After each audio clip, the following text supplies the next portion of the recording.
넘어 대산을 넘어 먼 곳에 가도 비 가운데로 걸어가며 주께서 항상 지키시기로 약속한 말씀 변치 않네. 하늘의 영광 하늘의 영광 나의 맘속에 차고도 넘쳐 할렐루야를 힘차게 불러 영원히 주를 찬양하리. 캄캄한 밤에 다닐지라도 주께서 나의 길 되시고 나에게 밝은 빛이 되시니 길 잃어버린 염려 없네.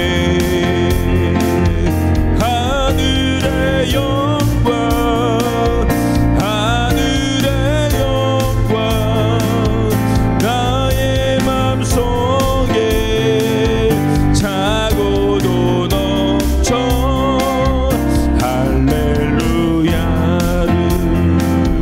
힘차게 불러 영원히 주를 찬양하리.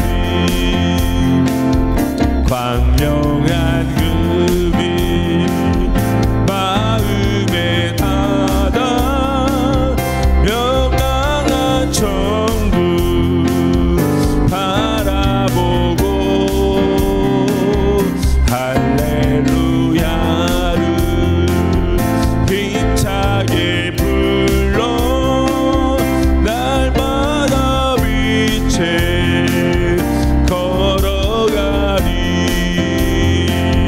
하늘의 영광 하늘의 영광 나의 맘속에 차고도 넘쳐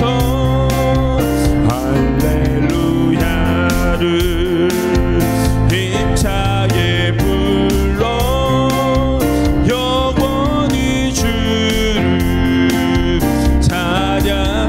하늘의 영광 하늘의 영광 하늘의 영광 나의 맘속에 차고도 넘쳐 할렐루야를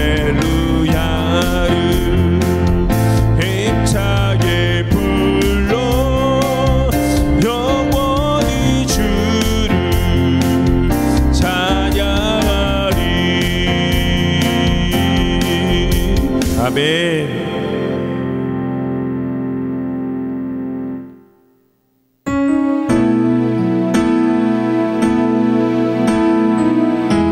하나님은 너를 지키신다. 하나님은 너를 지키시는 자 너의 우편에 그늘 되시니 낮의 해와 밤의 달도 너를 해치 못하리. 눈을 들어 산해보라.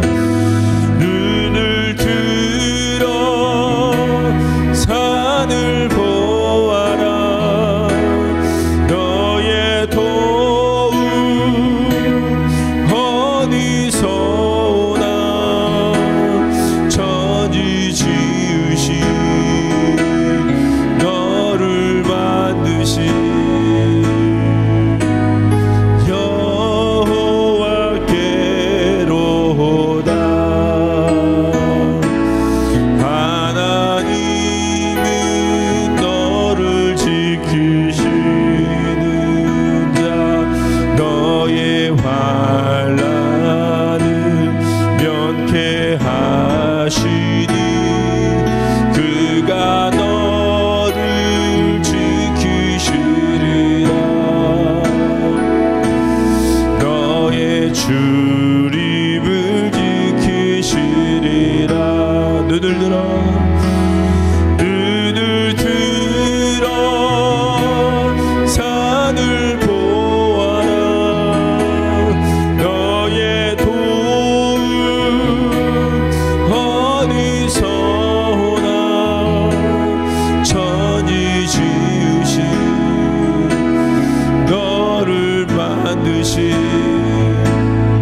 다시 고백합니다. 눈을 들어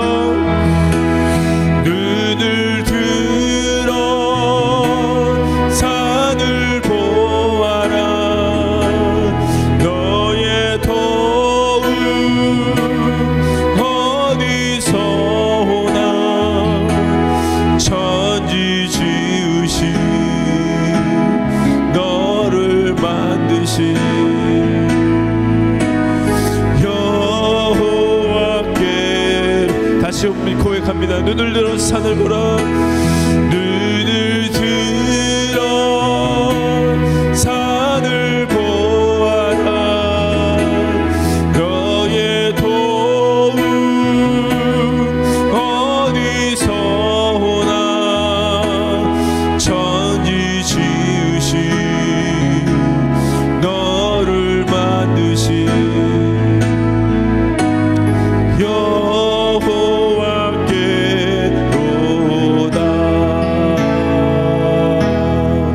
함께 기도하실 때 주님, 주님이 나의 도우심임을 고백합니다. 주님만이 나의 전부이심을 고백합니다. 그렇게 회복되는 전쟁이 시간. 베다웬을 지나니라. 이날에 이스라엘 백성들이 피곤하였으니 이는 사울이 백성에게 맹세시켜 경계하여 이르기를 전혀 곧 내가 내 원수에게 보복하는 때까지 아무 음식물이든지 먹는 사람은 저주를 받을지어다. 그러므로 모든 백성이 음식물을 맛보지 못하고 그들이 다 수풀에 들어간즉 땅에 꿀이 있더라. 백성이 수풀로 들어갈 때 꿀이 흐르는 것을 보고도 그들이 맹세를 두려워하여 손을 그 입에 대는 자가 없었으나 요나단은 그의 아버지가 백성에게 맹세하여 명령할 때 듣지 못하였으므로 손에 가진 지팡이 끝을 내밀어 벌집에 꿀을 찍고 그의 손을 돌려 입에 대매 눈이 밝아졌더라.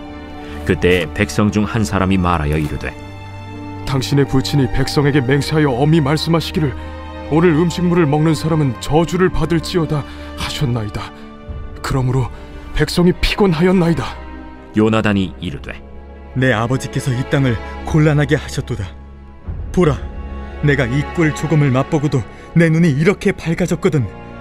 하물며 백성이 오늘 그 대적에게서 탈취하여 얻은 것을 임의로 먹었더라면 블레셋 사람을 사륙함이 더욱 많지 아니하였겠느냐. 그날에 백성이 믹마스에서부터 아얄론에 이르기까지 블레셋 사람들을 쳤으므로 그들이 심히 피곤한지라.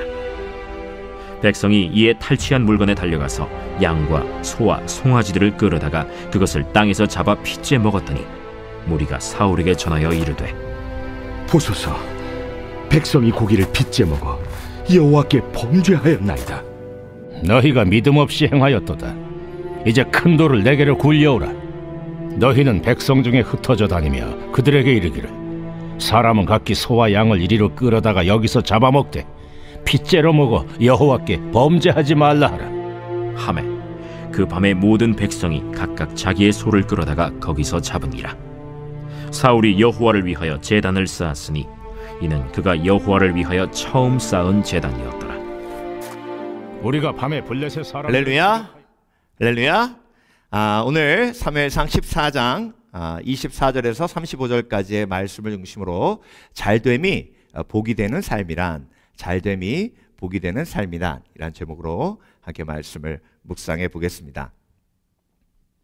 여러분, 오늘 본문은요, 이스라엘 백성들이 잘 됐어요. 잘 된 게 뭐죠? 내가 원하는 대로 된 거예요. 이스라엘 백성들이 블레셋과 싸워서 이기기를 원했는데 이겼어요. 그러니까 잘 된 거죠. 그렇죠? 사울도 정말 이기길 원했고요. 그리고 이겼습니다. 근데 여러분, 사실 전체적으로 보면 사울의 삶과 또 그의 모습을 보면 사실 잘 되면 안 돼요. 하나님을 의지하지도 않고요, 철저하게 인간적입니다. 철저하게 백성들을 섬기는 게 아니라요, 백성들을 계속해서 조정합니다. 그러니까 사실 잘 되면 안 돼요. 근데 하나님이 요나단을 사용하셔서 블레셋을 멸하십니다. 사울은 온전치 못했는데 이스라엘은 승리했습니다. 그러면 사울이 내가 이렇게 온전치 못했는데 하나님이 승리를 가져다 주시니 이건 도대체 이해할 수 없는 은혜입니다. 이렇게 고백해야 그 잘됨이 사울에게 축복이 되는 거죠. 그렇죠?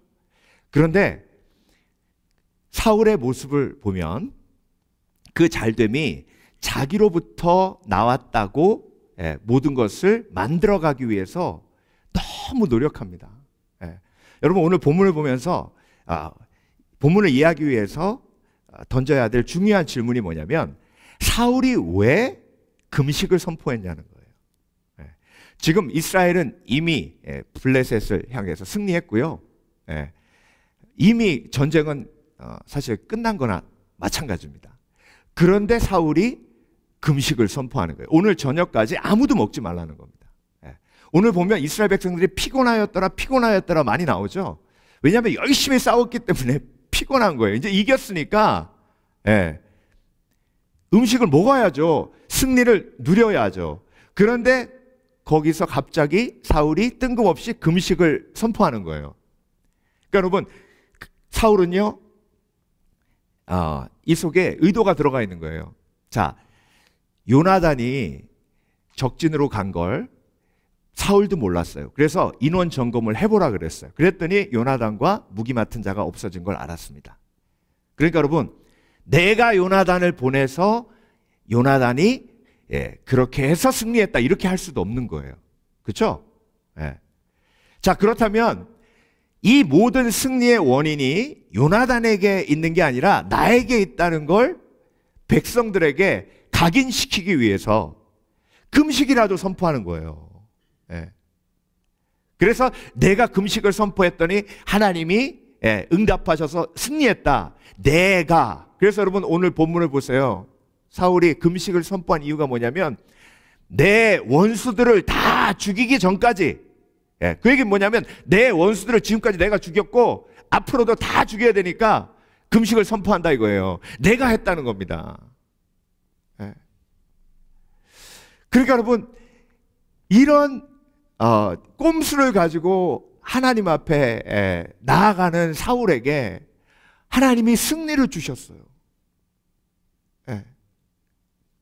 그러니까 여러분 잘 됐는데 그 잘됨이 하나님의 은혜인 줄 모르니까 그 잘됨이 축복이 되는 것이 아니라 재앙이 되는 거예요. 그래서 여러분 하나님이요 세워도 되는 사람이 있고 세우면 안 되는 사람이 있어요. 세워도 안 되는 사람은 교만한 사람이에요. 세우면 세울수록 교만해서 멸망의 길로 가요. 그런데 세워도 되는 사람이 있어요. 그 사람이 누구냐면 요셉이에요. 요셉은 높이면 높일수록 더 겸손해집니다. 세워도 되는 사람이 누구냐면 다니엘이에요. 다니엘은 높이면 높일수록 더 겸손해집니다. 근데 여러분 성경에 높여도 되는 사람 딱 2명 나와요.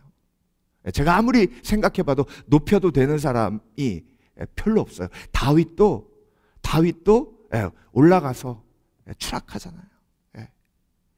그러니까 여러분 저와 여러분이요 하나님이 잘되게 하시고 싶지만 그렇지 못하실 때가 너무나도 많은 거예요. 근데 여러분 사실 우리는요 광야를 걷고 있잖아요. 광야에서 잘 된다는 건요 오아시스 만나는 거예요. 근데 오아시스는 잠깐이에요. 오아시스에서 계속 머물면 약속의 땅으로 못 가요. 오아시스는 은혜예요. 오아시스를 잠깐 누리다가 다시 광야로 나가는 겁니다. 근데 여러분 잘됨이 복이 되려면 그 잘됨이 100% 하나님의 은혜임을 기억해야 합니다. 그래야 잘됨이 복이 됩니다. 그런데 사울은요 잘됨이 하나님의 은혜임을 잊고 이 잘됨이 나를 통해서 시작되었음을 강조하고 나를 통해서 시작되었음을 백성들에게 각인시키기 위해서 금식을 선포하는 거예요. 금식을 선포하니까 백성들이 배가 너무 고픈 거예요. 막 그렇게 열심히 싸웠는데 그러다가 숲속에 이제 들어갔는데 꿀이 이렇게 흐르니까요. 그 꿀을 보면서도 아유 맛있겠다. 이제 사울 왕이 저녁 때까지 뭘 먹으면 저주를 받을지라. 저주를 받을지라. 여러분, 하나님의 뜻을 이루어갈 때 저주를 받을지라, 이게 하나님의 뜻이 아니잖아요. 그렇죠? 그러니까 자기 인간적인 생각이 들어가면요, 이렇게 정말 말도 안 되는 그런 명령을 내리고 말도 안 되는 길로 나아갑니다. 근데 요나단이 그 얘기를 못 들었어요. 그래가지고 가가지고 지팡이를 딱 찍어서 딱 먹으니까 눈이 확 밝아져요. 사람들이 얘기합니다. 아니, 당신의 아버지가 이거 찍어 먹으면 저주받을지라 그랬는데 요나단이시여, 이렇게 하면 안 되잖아요. 그랬더니 아이고, 우리 아버지가 잘못된 명령을 내리셨구나. 그래서 사람들이 요나단이 그렇게 하는 거 보고 용기를 얻어가지고요, 이제 소를 막 잡아가지고 핏째 그냥 먹는 거예요. 여러분, 하나님께서 창세기에 핏째 먹지 말라고 하셨잖아요. 그러니까 그걸 보면서 제사장들이 깜짝 놀라가지고 사울에게 가서 이야기합니다. 백성들이 하나님 앞에 범죄하였나이다.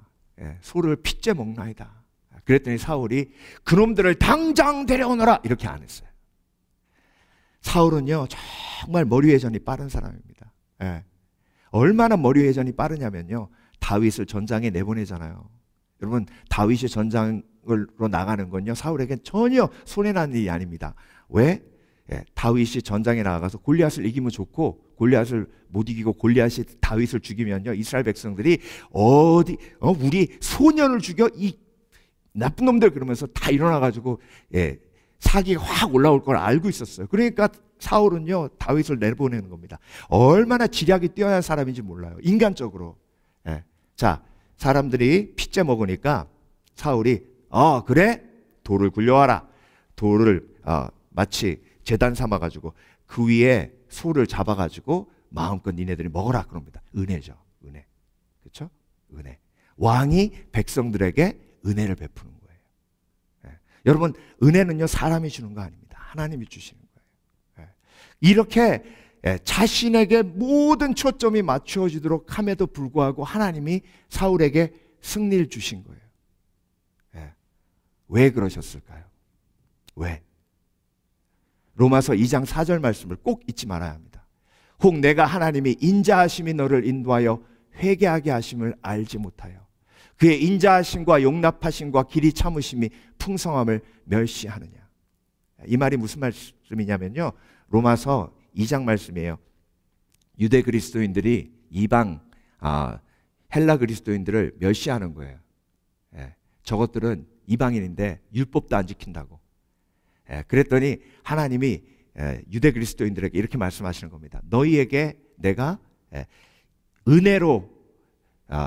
은혜를 부어주면 너희가 의로워서가 아니라 그 은혜로 너희가 회개케 하기 위해서 내가 그 은혜를 부어줬는데 그 은혜를 잊고 사람을 판단하고 정죄해.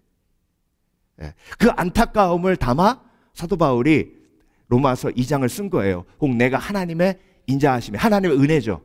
인자하심 헬라어 원어로 카리스입니다. 카리스는 은혜예요.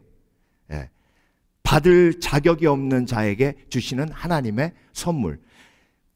사울에게 잘됨, 승리는요, 가당치도 않은 일이었습니다. 그런데 하나님이 요단을 통해서 사울에게 승리를 주신 건 뭐예요? 사울이 하나님의 인자하심을 깨닫고 뭐 하기 위해서? 회개케 하기 위해서. 그러니까 여러분, 지혜로운 사람은요, 잘 되면 회개해요. 자, 오늘 본문을 보면요, 사울이 승리하니까 맨 마지막에, 오늘 본문 맨 마지막에 뭐라고 나옵니까? 하나님 앞에 사울이 번제를 드리죠. 그렇죠? 근데 정확하게 말씀으로 찍고 넘어가세요. 사울이 하나님 앞에 첫 번째 감사의 번제를 드린 거다. 여러분 보세요. 암몬 족속을 쳐서 이겼어요. 하나님의 은혜로 이겼습니다. 하나님이 그들에게 여호와를 두려워하는 감동을 주셔서 33만 명이 모였고 3대로 나누어서 밤에 어택해가지고 암몬을 완전히 멸절시켰습니다. 100% 하나님의 은혜입니다. 근데 여러분, 그때도 하나님 앞에 감사함을 안 드렸어요, 사울은. 근데 이번에 정말로 질 것 같았는데 600명밖에 안 남았는데 이겼어요. 그러니까 사울이 하나님 앞에 감사함을 드립니다. 여러분, 믿지 않는 사람도요, 잘 되면, 예, 부처님, 알라, 하나님 감사합니다 이럽니다. 맞아요, 틀려요? 그건요, 믿지 않는 사람도 나한테 좋은 일 생기면 하나님 앞에 감사해요. 예. 근데 여러분, 믿음의 사람은요, 내 속에 잘됨이 있을 때 100% 하나님의 은혜임을 잊지 말아야 합니다. 나의 의는 요만큼도 없어요. 내가 이런 승리를 누릴 만한 자격이 있는 사람이 아니에요. 그럼에도 불구하고 나에게 이런 승리가 온 것은 100% 하나님의 은혜예요. 그래서 여러분, 진정한 믿음의 사람은 잘됨의 순간에 감사 예물을 드리는 수준으로 끝나면 안 됩니다. 진정한 믿음의 사람은요, 내 삶 속에 조금이라도 잘됨이 있으면 그건 광야에서 오아시스를 허락하신 하나님의 은혜고, 그리고 나를 회개시키기 위한 하나님의 인자하심임을 절대 잊지 말아야 합니다. 그래서 여러분, 믿음의 사람은요, 잘됨이 있으면 회개해요. 그렇기 때문에 잘됨이 축복이 되고 오아시스가 또 다른 광야를 준비하는 준비의 시간이 될 수 있는 겁니다. 그래서 여러분, 하나님께서 저와 여러분에게 주시는 이 잘됨이 축복이 되어야 돼요. 이 오아시스가 나에게 축복이 되어야 됩니다. 여러분, 낙타는요, 빨리 안 뛴대요.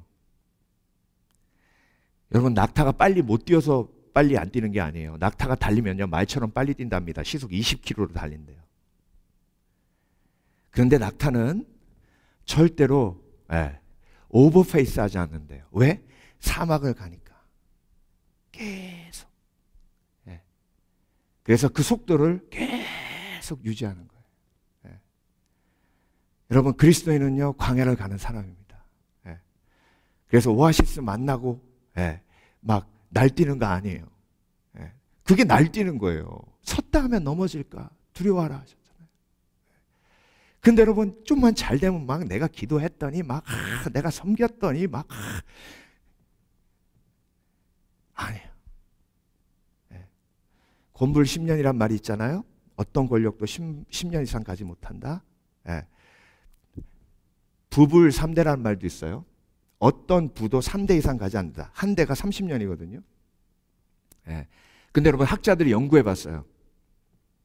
그랬더니 세상에 어떤 기업도 평균적으로 30년 이상 가는 기업이 없더랍니다. 그러니까 30년 넘어가는 건 평균 이상인 거예요. 보세요, 모토로라.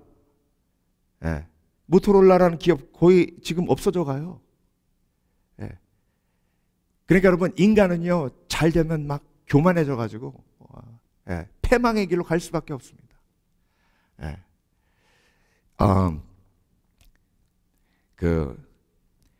전 세계에서 가장 오랫동안 부를 유지한 가문이 메디치라는 가문이에요. 근데 메디치 가문이 연구해 봤더니 200년 갔답니다. 200년 갔다는 얘기는 200년으로 끝났다는 얘기예요. 30년이 한다니까 7대 갔다는 겁니다. 그러니까 여러분, 이 땅에서 떵떵거린다고 해도요, 가장 오래 가는 게 200년이에요. 그러고 나서 자멸하는 거예요. 왜? 교만해져서. 대천덕 신부님이요, 제가 그분의 글을 읽으면서 가장 기억에 남는 말씀이 그거였어요. 겸손은 회개와 항상 같이 간다. 회개가 없는 겸손은 그건 모양만 있는 겸손이다. 그래서 그리스도인은 회개를 통해 매일매일 십자가 앞에 무릎 꿇어야 예수 그리스도의 은혜가 내 삶 속에 얼마나 큰지를 기억하게 되고, 그것을 잊지 않아야 겸손의 삶을 살 수 있다. 그래서 여러분, 광야를 걷기에 어렵고 힘든 건 당연한 거예요. 왜? 약속의 땅으로 가니까. 그런데 그 광야에서 오아시스를 만났어요. 그러면 그건 놀라운 하나님의 은혜죠. 그렇죠? 예. 내가 잘해서가 아니에요. 하나님이 광야에서 살아남도록 나에게 은혜를 베푸신 거예요. 예. 그러면 광야를 걷다가 오아시스를 허락해 주신 하나님 앞에 내가 무릎 꿇을 수밖에 없는 건, 광야 걷다가 내가 얼마나 불평불만 많이 했어요. 얼마나 하나님 앞에 입술로 번주했습니까? 그럼에도 불구하고 오아시스를 주셨으니까 오아시스를 만나면 회개해야죠. 그리고 그 오아시스를 떠나며 다시 광야를 걸을 땐 그 광야를 걷는 게 당연한 거예요. 그러니까 여러분, 사울이 너무 안타까운 게, 사울은 잘 되게 해주면 안 되는 사람이에요. 제가 오늘 말씀 준비하면서 제 아내가 한 말이 기억나더라고요. 당신은 칭찬해주면 안 돼. 맞아요. 저는 칭찬해주면 안 됩니다. 너무 교만해가지고 칭찬해주면 꼭 잘못 가요. 그러니까 포기하는 거예요. 무슨 칭찬이냐. 칭찬 안 받고 겸손한 게 100배 나아요. 여러분, 주의 은혜로 우리가 구원받았어요. 그 은혜를 기억하며 광야를 걸어갑니다. 하나님께서 광야에서 오아시스를 허락해 주시면 그건 내 의가 아니에요. 하나님의 선물이고 하나님의 은혜입니다. 오아시스 만날 때마다 회개하는 거예요. 여러분, 왜 첫사랑이 중요한지 아십니까? 베드로의 첫사랑을 여러분 기억하십니까? 누가복음 5장에 예수님을 처음 만나고 밤새도록 그물을 던져도 고기를 한 마리 잡지 못했습니다. 그런데 예수님께서 오셔서 다시 배를 띄워라, 그리고 저 오른편에 그물을 던져라 하십니다. 베드로가 밤이 새도록 고기를 잡지 못했지만 말씀에 의지하여 내가 그물을 던지나이다. 그물을 던졌는데 그물이 찢어지도록 많은 물고기가 잡혀서 옆에 배에 도움을 요청할 수밖에 없었습니다. 그리고 그 고기를 다 배 위에 올려놓고 예수님 앞에 무릎을 꿇습니다. 주여, 나는 죄인입니다. 나를 떠나시옵소서. 이게 첫사랑이에요. 하나님의 은혜로 잘됨이 임했을 때 그 잘됨이 예수 그리스도 앞에 무릎을 꿇는 회개로 연결되는 그 순수한 신앙, 그게 첫사랑이에요. 근데 여러분, 첫사랑을 잊으면, 잘되면 전부 사울처럼 내 탓이에요. 내가. 집사님, 나처럼 열심히 기도해봐. 나처럼 열심히 섬겨봐. 그럼 하나님이 금방 문제 해결해 주셔. 그런 교만한 말이 어디 있습니까? 하나님 앞에 1만 달란트 빚진 자가 빚을 탕감받았는데 그때부터 벌어지는 모든 일은 하나님의 은혜 아닙니까? 그래서 여러분, 로마서 2장 4절은 암송해야 돼. 혹 내가 하나님의 인자하심이 너를 인도하여 회개하게 하심을 알지 못하며 그의 인자하심과 용납하심과 길이 참으심이 풍성함을 멸시하느냐. 그래서 여러분, 오늘도 결단합니다. 나는 내 삶에 오아시스를 만나면 그 오아시스를 붙들고 하나님 앞에 회개하리라. 내 삶의 잘됨은 100% 하나님의 은혜요. 그래서 광야를 걸을 때 그 은혜로 광야를 걸을 수 있는 힘을 공급하시는 하나님을 의지하리라. 오늘도 결단하시는 복된 그리스도인 되시길 주의 이름으로 축원합니다.